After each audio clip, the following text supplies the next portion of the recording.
আজ কথা বলবো জ্যাম নিয়ন্ত্রণ বা কমানো সম্পর্কে। বাংলাদেশ সহ যত জনাকীর্ণ দেশ বা ক্ষুদ্র দেশে বেশি জনসংখ্যা যদি থাকে, সে দেশে এই জ্যাম বা যানবাহন যে সমস্যা, এটা কমানো সত্যি অসম্ভব। কিন্তু একবারে কমাতে না পারলেও মোটামুটি আমরা অনেক দূর পর্যন্ত এগিয়ে যেতে পারবো বা এটা অনেক কমাতে পারবো। তার কয়েকটি পয়েন্ট বলতেছি। যদিও আমাদের সমাজের অধিকাংশ মানুষই জানে, কিন্তু তারপরেও আমরা মানি না দেখেই আমাদের এই সমস্যাগুলো। সর্বপ্রথম আমি যে পয়েন্টটা বলবো সেটা হলো লেন ভিত্তিক চলাচল করতে হবে। রাস্তা প্রশস্ত করতে হবে, এলাকা ভিত্তিক চলাচল। অর্থাৎ শুধু একটা শহরের বা বিভাগীয় শহরগুলোর মধ্যে একটি দুটি রাস্তাগুলো ব্যবহার করা যাবে না। বিভিন্ন ধরনের রাস্তাগুলো ব্যবহার করতে হবে। ২ নম্বরের পয়েন্ট বলবো ওভারটেকিং না করা।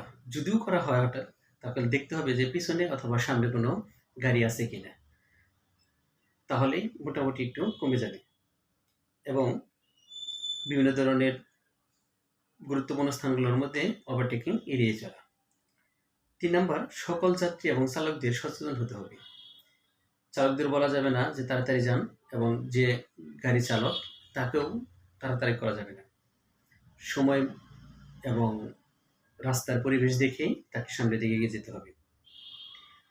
৪ নম্বর বলবো যত্রতত্র যাত্রী ওঠানামা করা যাবে না, পার্কিং না করা, বিকল্প যাতায়াত ব্যবস্থা করতে হবে। অর্থাৎ শুধু যে গাড়িতে যাবে তাও না, ট্রেনে যেতে পারে, বিমানে যেতে পারে, মোটরসাইকেল যেতে পারে, পায়ে হেঁটে যেতে পারে, মানে ভিন্ন ভিন্নভাবে যেতে হবে।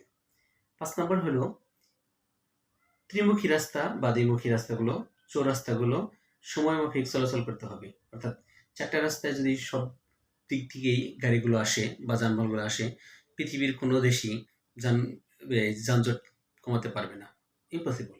সেক্ষেত্রে আমরা ওভারব্রিজ, ফ্লাইওভার এর ব্যবহার করতে পারি সর্বোচ্চভাবে।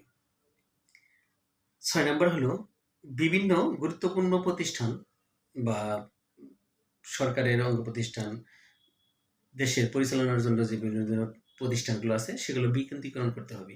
বিভাগীয় পর্যায়ে বা জেলা পর্যায়েও স্থানান্তর করা যেতে পারে, যাতে মানুষের বিভিন্ন ধরনের গুরুত্বপূর্ণ কাজের জন্য ওই এককেন্দ্রিক বিভাগীয় শহরগুলো বা সেই দেশের রাজধানীর দিকে মানুষের ততটা যেন চাপ সৃষ্টি না হয়। তাছাড়া আরও অন্যগুলো পদ্ধতি থাকতে পারে, তবে আমার মনে হয় এই পয়েন্টগুলো বা এই যে গুরুত্বপূর্ণ ৫টা ৬টা পয়েন্ট বললাম, এগুলো যদি আমরা সাধারণভাবে অনুসরণ করি বা যানবাহন তুলনামূলক কমিয়ে পাবলিক যানবাহনগুলো যদি বাড়াই বা বাড়াতে পারি আমরা, বিশেষ করে ট্রেন জাতীয় যদি রাস্তায় যেমন মেট্রো রেল এগুলো যদি ব্যবহার করতে পারি, তাহলে অবশ্যই যানজট সর্বোচ্চ কমাতে না পারলেও আমাদের দেশটা এখন যে কয়েক ঘন্টা সময় লাগে বা ৬-৭ ঘন্টাও লাগে, সেখানে ১ ঘন্টা বা ২ ঘন্টা আমরা বিভিন্ন জায়গায় যেতে পারবো ইনশাল্লাহ। সবাই ভালো থাকেন, সুস্থ থাকেন। আল্লাহ হাফেজ।